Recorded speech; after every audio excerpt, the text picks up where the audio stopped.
우리 하나님 주신 말씀은 사도행전의 말씀입니다. 사도행전 9장 32절로 42절의 말씀 한 절씩 교독하시고 마지막 절을 합독하시겠습니다. 그때에 베드로가 사방으로 두루 다니다가 룻다에 사는 성도들에게도 내려갔더니 거기서 에니아라 하는 사람을 만나매 그는 중풍병으로 침상 위에 누운 지 8해라. 베드로가 이르되 에니아야, 예수 그리스도께서 너를 낫게 하시니 일어나 내 자리를 정돈하라 한데 곧 일어나니 룻다와 시몬에 사는 사람들이 다 그를 보고 주께로 돌아오니라. 요바에 다비다라 하는 여제자가 있으니 그 이름을 번역하면 도르가라, 선행과 구제하는 일이 심히 많더니 그때에 병들어 죽음에 시체를 씻어 다락에 누우니라. 룻다가 요바에서 가까운지라 제자들이 베드로가 거기 있음을 듣고 두 사람을 보내어 지체 말고 와 달라고 간청하여 베드로가 일어나 그들과 함께 가서 이르매 그들이 데리고 다락방에 올라가니 모든 과부가 베드로 곁에 서서 울며 도르가가 그들과 함께 있을 때에 지은 속옷과 겉옷을 다 내보이거늘 베드로가 사람을 다 내보내고 무릎을 꿇고 기도하고 돌이켜 시체를 향하여 이르되 다비다야 일어나라 하니 그가 눈을 떠 베드로를 보고 일어나 앉는지라. 베드로가 손을 내밀어 일으키고 성도들과 과부들을 불러들여 그가 살아난 것을 보이니 온 요파 사람이 알고 많은 사람이 주를 믿더라. 아멘. 제가 한 가지 중요한 걸 까먹었군요. 우리 하나님께서 우리 따스한 교회 박동석 임수정 부부에게 쌍둥이 자녀를 출산케 하셨습니다. 할렐루야. 우리 하나님께 박수로 영광 돌리겠습니다. 자, 우리 엄마가 이제 한 달 동안 우리 산후조리 잘 해서 우리 이서 이현이 건강한 모습으로 볼 날을 기대합니다. 자, 하나님께서 이렇게 우리에게 쌍둥이를 허락해 주셨는데요. 사도행전 9장 말씀이 사실은요 별명이 있습니다. 쌍둥이 본문입니다. 자, 왜 쌍둥이 본문일까요? 사도행전 9장을 보면은 이 사울이 다메섹에서 회심하고 다메섹에서 전도한 얘기를 다뤘다고 해가지고 이게 이 두 맥락이 쌍둥이에요. 믿어주세요. 두 번째는 지난주 본문인데 그 후에 이 예루살렘에서 다메섹에서 한 번 살해 위협을 받고 두 번째 이 예루살렘에서 살해 위협을 받죠. 믿어주세요. 이렇게 두 번 있었거든요. 예, 이 두 번이 이 또 쌍둥이 본문이에요. 그런 것처럼 오늘 이 베드로 이야기가 또 일종의 쌍둥이 본문입니다. 자, 이 베드로를 통한 두 번의 기적 이야기, 이 쌍둥이 본문이죠. 그래서 본문을 볼 때에 좀 같이 볼 필요가 있습니다. 첫 번째 본문의 배경이 어딜까요? 룻다라는 곳입니다. 두 번째 본문의 배경이 요빠, 오빠 아니에요. 룻다, 이 요빠라는 곳입니다. 주보 뒷면의 지도를 한번 보실까요? 자, 주보 뒷면에 여러분 보시면 지도가 나와 있습니다. 참 예쁜 주보죠? 이 베드로 행로를 보시면 베드로는 본래 예루살렘에 있었죠. 그런데 이제 이 사마리아에 부흥이 일어났을 때 어디로 올라갔습니까? 사마리아로 가서 예수님 믿는 자들에게 세례를 베풀지 않았습니까? 그때 성령님이 내려오셨죠. 사마리아 방문을 했습니다. 근데 오늘 어디를 방문했냐면 예루살렘에 핍박이 있었을 때에 사방으로 흩어진 성도들을 두루 다니며 신방하다가 어딜 가게 됐습니까? 룻다를 가게 됐습니다. 룻다에 갔더니 누가 있었어요? 에니아라고 하는 성도를 만나게 됐습니다. 오늘 에니아 신방 사건을 기록하고 있죠. 여러분, 에니아라고 하는 성도가 언제 처음 예수님을 만났을까요? 사도행전 8장 40절에 보면 이런 기록이 나와 있어요. 빌립은 아소도에 나타나 여러 성을 지나 다니며 복음을 전하고 가이사랴에 이르니라. 잠깐 빌립의 활동을 기억해 봅시다. 사마리아에서 복음을 전파하던 도중 성령님의 지시를 받았죠. 그래서 남서쪽으로 성령의 인도 따라 내려가던 도중에 누굴 만나게 되었습니까? 우리 에디오피아 내시를 만나게 되었죠. 그에게 복음을 전하고 세례를 베풀고 다시 성령의 인도를 받아서 북쪽으로 올라가던 도중에 복음을 전했다고 나와 있죠. 그 복음을 전파하여서 예수를 믿게 된 중에 한 사람, 오늘 누굽니까? 룻다의 에니아였을 것으로 해석할 수 있습니다. 자, 이 에니아가 빌립의 전도를 통해서 예수님을 믿었지만 그 몸은 여전히 나아지지 않았습니다. 중풍병으로 침상에 누운 지 8년째 된 환우였어요. 하나님은 애니야에게 이 베드로 사도의 신방을 받게 하셨습니다. 성전 미문 앞 나면서부터 못 걷게 된 이를 예수 이름으로 걸으라 명령하고 일으켰던 사도 베드로 아닙니까? 그가 다시 복음이신 예수님의 이름으로 선포합니다. 애니야야, 예수 그리스도께서 너를 낫게 하시니 일어나 내 자리를 정돈하라. 그러자 애니야가 중풍병에서 놓여 일어나게 되었습니다. 이러한 모습은 지난날 복음서의 예수님을 연상합니다. 마가복음 2장을 연상합니다. 예수님께서 중풍병자를 치유하신 장면이 나오죠. 예수님 이렇게 말씀하셨습니다. 내가 내게 이르노니 일어나 내 상을 가지고 집으로 가라. 예수님께서 말씀하셨을 때 이 중풍병자가 죄사함과 더불어 몸의 치유를 받게 되었습니다. 여러분, 마가복음의 별명이 있습니다. 베드로 복음이에요. 마가의 멘토인 베드로가 예수님을 선명하게 체험하고 기억나는 것을 마가에게 설명해 줘서 기록했다. 그래서 마가복음이 베드로 복음이라는 별명이 있어요. 오늘 8년째 중풍병에 시달리는 애니야를 치료하는 기적을 베풀고 있는 이 베드로의 은사가 어디에서 기인이 납니까? 예수님에 대한 선명한 기억, 예수님이 행하셨던 현장에서 행하셨던 선명한 복음의 추억이 그 온몸에, 베드로의 온몸과 영혼에 배어져 있었고, 그 베드로 가운데 그 예수님의 동일한 치료하시는 능력과 역사가 나타났던 것입니다. 성도 여러분, 이렇듯 복음은 말이 아니라 능력입니다. 여러분, 복음은 말이 아닙니다. 능력입니다. 죽은 영혼을 살려냅니다. 병든 자를 고칩니다. 눈 멀었던 자를 다시 보게 합니다. 관계를 회복시킵니다. 낙심한 자에게 소망을 줍니다. 말이 아닌 능력으로서 하나님의 말씀이 우리의 전 인격에 스며들 때 이 스며든 하나님의 말씀이 저와 여러분의 삶을 먼저 회복하고 또한 누군가를 회복할 것입니다. 이 사건으로 어떤 일이 일어나게 됩니까?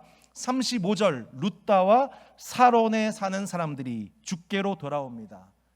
자, 룻다뿐만 아니라 사론이라는 지역이 나오죠. 지도를 확인해 볼까요? 사론이 어디 있습니까? 네, 위에 보면은 사론이라는 지역 눈에 보이시죠? 요빠 위 사론의 지역까지 복음이 전파되어 많은 일이 주님께 돌아오게 되는 복음 부흥이 일어났다고 말씀합니다. 한 사람이 복음을 전인적으로 체험할 때 한 사람이 속한 그 지역과 그 여파가 다른 지역에까지 전파된 역사가 나타났습니다. 핍박으로 인해서 예루살렘에 있는 성도들이 흩어지게 되었을 때 그들은 슬퍼하며 울었지만 이제 그 사방에 흩어진 성도들 한 사람 한 사람을 베드로가 두루 다니며 신방하는 가운데 오히려 복음 부흥이 예비되어 있었던 것입니다. 한 영혼 한 영혼을 사랑하고 섬기는 목자 없는 양과 같이 유리하고 방황하고 있는 영혼 한 사람 한 사람을 붙잡는 목자와 그 성도와의 만남을 통해서 그 가정과 지역이 또 다른 지역에까지 복음 부흥이 일어날 수 있음을 여러분 믿고 여러분 기도할 수 있는 여러분 되시기를 바랍니다. 이러한 베드로의 모습은 쌍둥이 본문에 해당되는 그 다음 본문 사도행전 9장 36절로 43절에 나타납니다. 자, 룻다에 이어서 이제 요빠라는 곳이 나옵니다. 다시 한번 볼까요? 요빠라는 지역이 어디 있죠? 보면은 룻다에서 왼쪽으로 해안 접경지대 이 요빠라고 하는 유명한 도시가 나오게 된 것을 보게 되죠. 자, 이 요빠에 누가 있었습니까? 다비다라고 하는 여제자가 있었습니다. 히브리어로 다비다, 헬라어로 도르가입니다. 이 두 가지 이름이 동시에 있었던 것으로 보아서 아마도 헬라파 유대인 것으로 볼 수가 있습니다. 이름 자체가 아름다운 눈을 가진 영향이라는 뜻입니다. 사도행전에서 최초로 여제자라는 표현이 등장하는 인물이죠. 여러분, 이 도르가, 이 다비다라는 사람은 그 이름처럼 그 삶이 매우 아름다운 사람이었습니다. 선행과 구제한 일이 심히 많았던 여집사 이 다비다. 요빠에는 이 다비다뿐만 아니라 많은 제자들이 모여있던 곳입니다. 예루살렘 핍박 때 흩어졌던 성도들이 해안 도시 요바에까지 숨어 들어오게 된 것이죠. 그 와중에 고난 중에 있는 여러 성도들의 필요를 하나하나 채우면서 섬겼던 여제자가 바로 도르가였던 것입니다. 그런데 그녀가 죽게 되었습니다. 이제 장례를 치러야만 합니다. 그런데 요바의 제자들이 장례를 치르지 않고 무엇을 하고 있습니까? 그녀의 시체를 가져다가 시체를 씻어 달하게 눕힌 것입니다. 바로 그때 베드로가 루다에 와 있다는 소문을 듣게 됩니다. 그리고 베드로를 통해서 루다의 애니아가 중풍병에서 치료되었다는 얘기를 듣습니다. 그들은 두 사람을 보내서 곧바로 지체하지 말고 와달라고 베드로 사도에게 청탁하죠. 그리하여서 베드로가 연속 신방을 가게 됩니다. 쌍둥이 본문이 태어납니다.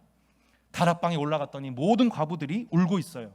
그런데 다비다가 그들을 위해서 만들어줬던 겉옷과 속옷들을 보여주는 거예요. 그들 자신이 당했던 정치적인 핍박과 경제적인 고난을 당하는 형편이 어려웠던 과부들을 한 사람을 돌보면서 옷을 지어 형편을 섬겼던 이 여집사 다비다를 생각하면서 그들은 차마 장례 치르지 못하고 그 시체를 씻어 다락방에 누우며 그를 위해서 애곡하고 있었던 것입니다. 이 쌍둥이 본문의 전체 맥락 속에서 우리가 가장 주목해야 하는 본문이 베드로가 이때 보인 반응이 매우 중요합니다. 자, 40절 말씀을 한번 읽어볼까요? 40절 말씀 같이 한번 읽어보겠습니다. 베드로가 사람을 다 내보내고 무릎을 꿇고 기도하고 돌이켜 시체를 향하여 이르되 다비다야 일어나라 하니 그가 눈을 떠 베드로를 보고 일어나 앉는지라. 말씀에 뭐라고 나왔어요? 다비다야 일어나라. 다비다 일어나라. 여러분, 한글상으로 보면 별다른 의미가 없어 보입니다. 애니아의 이름을 부르듯이 다비다의 이름을 부른 것 같습니다. 근데요, 원문상으로 보면 그 의미가 매우 새롭습니다. 원문으로 보면 이렇게 나와 있습니다. 다비다 쿰. 다비다 쿰. 여러분, 히브리어로 이게 맞는 억양인지 모르겠습니다. 예, 이게 제가 그냥 한 것이니까 여러분 절대 검색해 보지 마세요. 이런 식으로 쿰 이렇게 하나? 예, 다비다 쿰 이렇게 하고 있어요. 여러분, 다비다 쿰 하니까 여러분 연상되는 혹시 복음서의 사건 있지 않습니까? 성경 좀 아시는 분들, 나 여름 성경학교 한가닥 했다, 20년 했다 하신 분들은 반드시 알아야 됩니다. 뭐예요? 무슨 쿰? 네, 무슨 쿰? 죄송합니다. 넘어가겠습니다. 마가복음 5장 41절 말씀입니다. 마가복음 5장 41절 이렇게 나와 있습니다. 그 아이의 손을 잡고 이르시되 달리다 쿰 하시니, 번역하면 내가 내게 말하노니 소녀여 일어나라 안심하라 하심이라. 소녀가 곧 일어나서 걸으니 나이가 12살이라. 뭘 말씀하고 있어요? 달리다 쿰, 소녀야 일어나라. 이 말씀을 연상합니다. 이 소녀가 누굽니까? 회당장 야이로의 12살 된 딸입니다. 회당장 이 야이로가 자기의 딸이 죽게 되었으니 제발 예수님 모셔서 살려달라고 예수님께 간청했습니다. 오늘 본문의 맥락과 되게 비슷해요. 그런데 예수님께서 중간에 12해 동안 혈류증 걸린 여인을 치료하신 시간 동안 그만 이 아이가 죽어버려요. 그러니까 얼마나 속상했겠어요? 47절로 41절 말씀에 이렇게 나와 있습니다. 오늘 본문을 이해하는데 매우 중요한 말씀이라 좀 긴 본문인데 읽어보겠습니다. 같이 한번 읽어볼게요. 시작. 베드로와 야고보의 형제 요한 외에 아무도 따라옴을 허락하지 아니하시고 회당장의 집에 함께 가서 떠드는 것과 사람들이 울며 심히 통곡함을 보시고 들어가서 그들에게 이르시되 너희가 어찌하여 떠들며 우느냐? 이 아이가 죽은 것이 아니라 잔다 하시니 그들이 비웃더라. 예수께서 그들을 다 내모되신 후에 아이의 부모와 또 자기와 함께한 제자들을 데리시고 아이 있는 곳에 들어가사 그 아이의 손을 잡고 이르시되 달리다 쿰 하시니, 번역하면 곧 내가 내게 말하노니 소녀야 일어나라 하심이라. 여러분, 제가 왜 이 본문을 인용했는지 혹시 눈치채셨습니까? 이 현장에 지금 누가 있어요? 베드로와 야고보와 형제 요한이 있습니다. 많은 이들이 떠들고 소란을 피고 또 있는데 사람들 다 내보내요. 누구만 초청해요? 3명 제자와 아이의 부모, 자기와 함께한 자들만 모인 상태에서 달리다 쿰! 달리다 쿰! 소녀야 일어나라! 예수 명령하신 거예요. 다 내보냈어요. 야이로의 죽은 12살 딸이 살아난 기적을 베드로가 현장에서 직접 목격을 한 거예요. 이제는 베드로가 예수님의 목격자가 아니라 예수님의 대행자가 되어야 되는 순간이 왔습니다. 시체가 된 다윗 앞에 섰어요. 과부들이 오열하고 있습니다. 이때 베드로가 뭐 하고 있어요? 예수님처럼요, 모든 사람 다 내보냅니다. 다 내보내요. 그리고 베드로가 뭐예요? 무릎을 꿇고 기도해요. 다윗아 쿰! 예수님께서 하셨던 그 말씀 그대로 이제는 다윗아 쿰! 다윗아 일어나라! 외칩니다. 그때 죽은 여제자가 살아났습니다. 부활의 복음을 체험하게 되었습니다. 이 죽은 성도가 살아났다는 기적의 소문을 듣고 요바의 많은 이들이 보고 주님께로 돌아오는 복음 부흥이 재현되게 되었던 것입니다. 여러분, 지금 이 쌍둥이 본문을 통하여서 베드로가 지금 누구의 사역을 연상하여 사역하고 있는지 이제 눈으로 보이십니까? 지금 베드로가 누구를 재현하고 있어요? 예수님입니다. 중풍병자 애니아를 치료할 때에도, 죽은 다비다를 일으킬 때에도 베드로는 결코 개인 경공과 능력으로 행한 것이 아닙니다. 그의 전 인격과 믿음은 철저하게 예수 그리스도와의 만남, 그분의 말씀을 의존하고 있었습니다.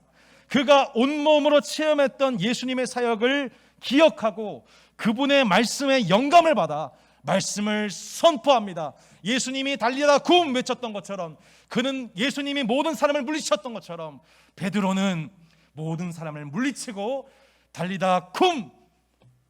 소녀야 일어나라 외치셨던 예수님처럼 이 여제자를 일으키고 있는 것입니다. 여러분, 우리가 도대체 예수님을 믿고 산다는 게 무슨 의미예요? 여러분, 예수님 믿으세요?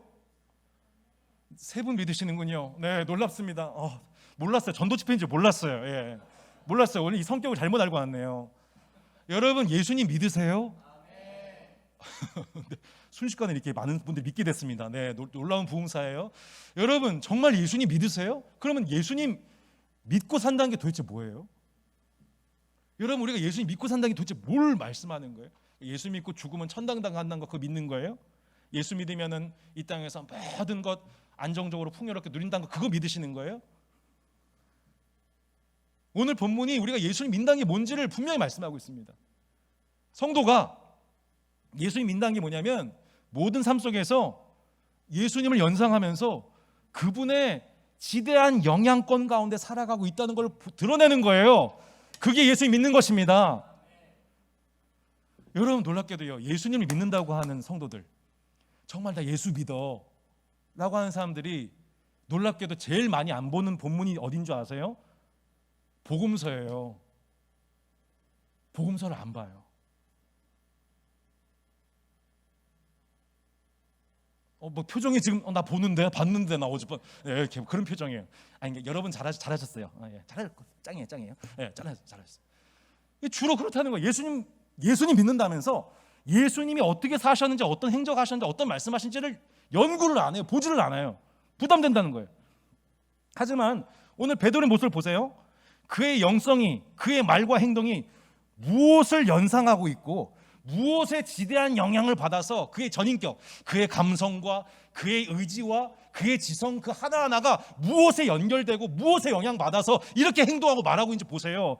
그 지대한 영향이 예수님께 있었던 거예요. 삶의 현장 속에서 예수님이 하셨던 말과 행동, 제스처, 눈빛 하나하나 베드로는 전인격적으로 예수님께 영향을 받았습니다. 그 하나하나가 예수님을 연상하고 있습니다.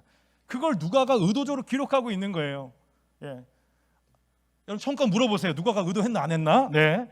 훗날 이 기록을 보는 우리들이 예수님 연상하면서 베드로가 행했던 걸 보면서 그렇구나, 성도가 예수를 믿는다는 것은 머리로 믿는 게 아니고 예수님이 행하셨던 그 하나하나의 영향을 받아, 영적인 감화를 받아, 그분의 말씀에 감화를 받아 연상하여 살아가는 것을 의미하는 것이구나.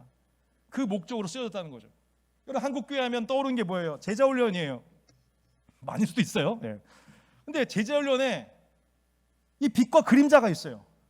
제자훈련이 성도를 목사의 제자, 교회 사람이 되게 만들었다면 이 제자훈련만큼 끔찍한 실패는 없습니다.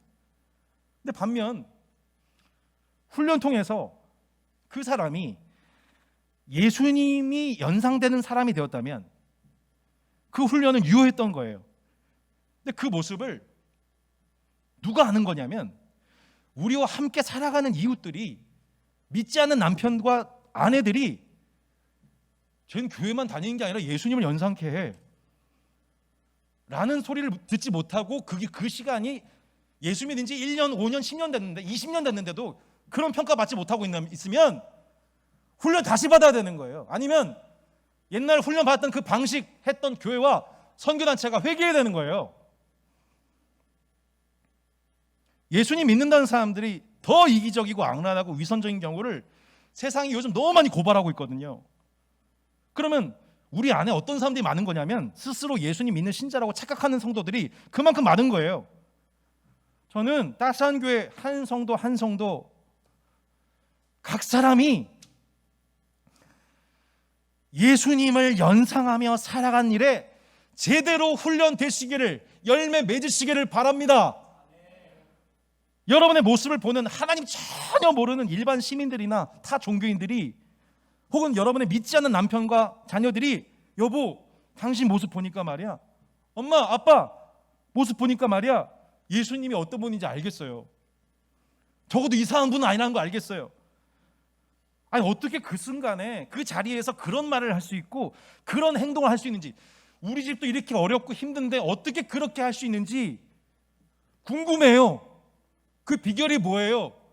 그 영감의 비결이 뭐예요? 라고 묻게 되는 호기심과 매력 충만한 성도들 되기를 축복합니다.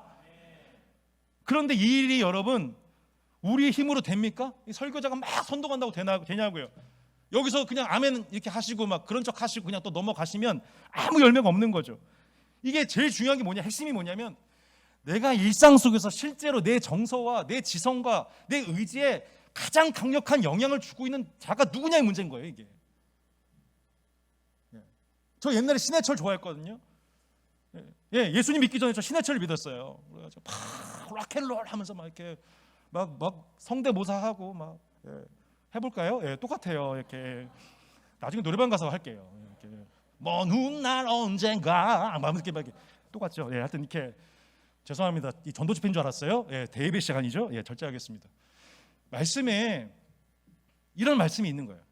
자, 이 말씀 보세요. 누구든지 다른 교훈을 하며 바른 말 곧 우리 주 예수 그리스도의 말씀과 경건에 관한 교훈을 창념치 아니하면, 우리 주 예수 그리스도의 말씀과 경건에 관한 교훈을 창념치 아니하면 저는 교만하여 아무것도 알지 못하고 변론과 언쟁을 좋아하는 자니 이로써 투기와 분쟁과 회방과 악한 생각이 나며 마음이 부패하여지고 진리를 잃어버려 경건을 이익의 재료로 생각하는 자들의 다툼이 일어났느니라. 부득불 오늘 이 말씀 앞에서 저는 또 다시 제 자신의 허물을 다 드러내야 됩니다. 이제 결혼한 지 제가 어느덧 12년 차가 되었습니다. 아시겠지만 저는 막둥이가 태어났습니다. 네. 이 개척과 동시에 생각지도 않은 자녀 탄생으로 이 부부간에 대화할 시간 줄어들고 체력은 없고 피차간에 체력 방전 상태 속에서 이따가 얘기했던 것들 이따가 얘기해 했던 건데 얘기 못하고 맨날 자고 이렇게 이제 2년의 시간을 보냈습니다. MBTI를 검사를 해봤더니 저는 ENFJ이고 제 아내는 ESTJ예요. 저는 애정 가득한 지지자입니다. 그래서 말의 표현이 예민하고 되게 풍성합니다. 믿어주세요. 반면 아내는 확신에 찬 보호자예요. 확신에 찬 보호자. 그래서 늘 말에 확신이 있어요. 그리고 말이 짧아요. 안 된다. 짧아요. 그거 해라. 네, 그거 해. 오늘 설교 좋았다. 설교 길었어. 오버한다. 그만 먹어라. 뭐 이런 이게 이제 늘 확신에 차 있어. 확신에. 늘 어떻게 말이 어떻게 그렇게 확신인지 몰라. 예수님 같아. 그래서 일어나라. 이런 이렇게 짧아요. 늘 확신 속에서 저를 보호해 줍니다. 그럼 제가 이게 다정하게 가가지고 여봉 하면서 이렇게 뒤에서 안으려고 하면 절로 가. 목사한테 절로 가라고 그래요. 이렇게 목사한테. 그렇게 그런 식으로 날씨 덥고 피곤하고 이러면 부부간에 다툼이 생기죠. 티격태격하는 거 절제 안 되는 거 자녀들이 보고서 탄식을 합니다. 하민이야 이러고 그만 막 이래요. 그만. 이 아내에 대한 내 마음이 왜 이 모양일까? 제가 지난 주일 수요예배 설교를 준비하다가 제게 두 가지 생각이 탁 들어왔어요. 하나님 아는 지식을 위한 기도 설교 준비하다가 두 가지 생각이 확 들어왔어요. 성령님이 주셨던 생각이었던 것 같아요. 첫 번째, 내 아내가 나에게 확신에 찬 보호의 말을 할 때 그게 잔소리든 뭐 짜증이든 뭐 짧든지 길든지 그 표현력을 보지 말고 나를 사랑해서 하는 말이구나. 그걸 느껴버리자.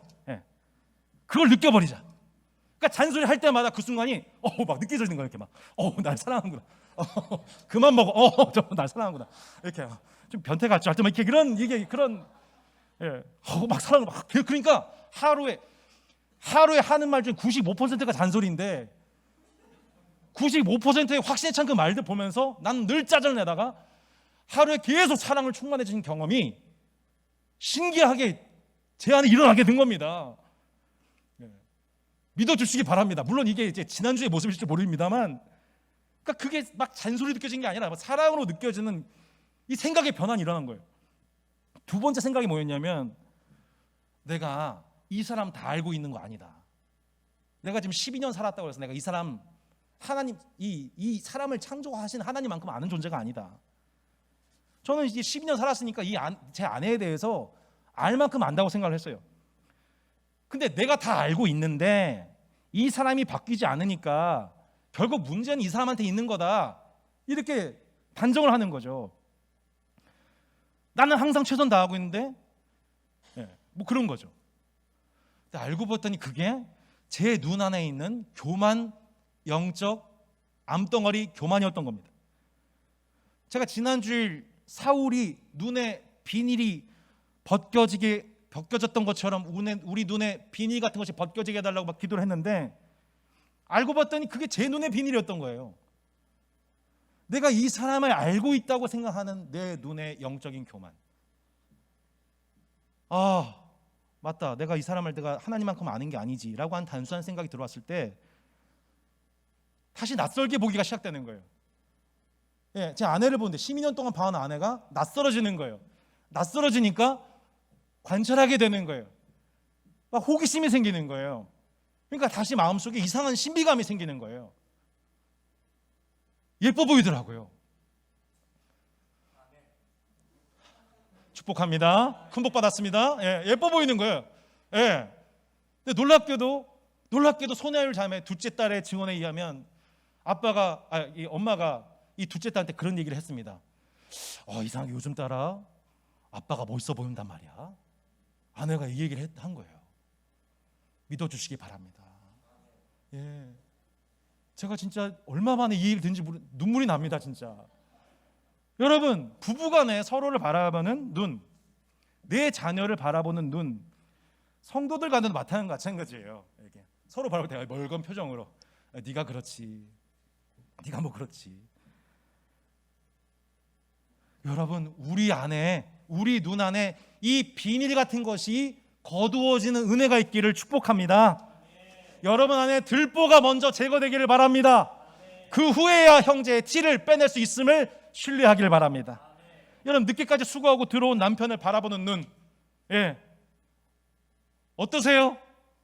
온종일 육아에 시달린 아내를 바라보는 눈 어떠세요?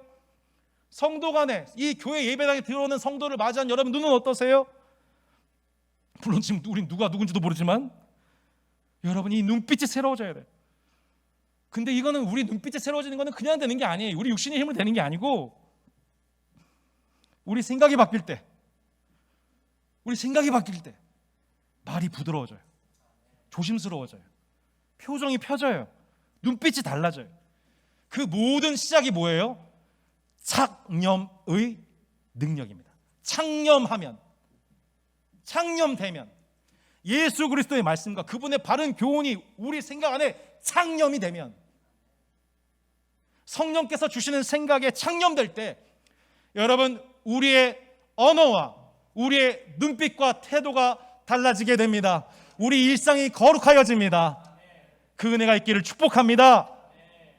예수 그리스도의 말씀과 바른 교훈에 우리가 창념되지 않으면, 우리의 생각과 사고가 창념되지 않으면 백날 이 말씀 들어봐야, 설교 들어봐야 다 잔소리입니다.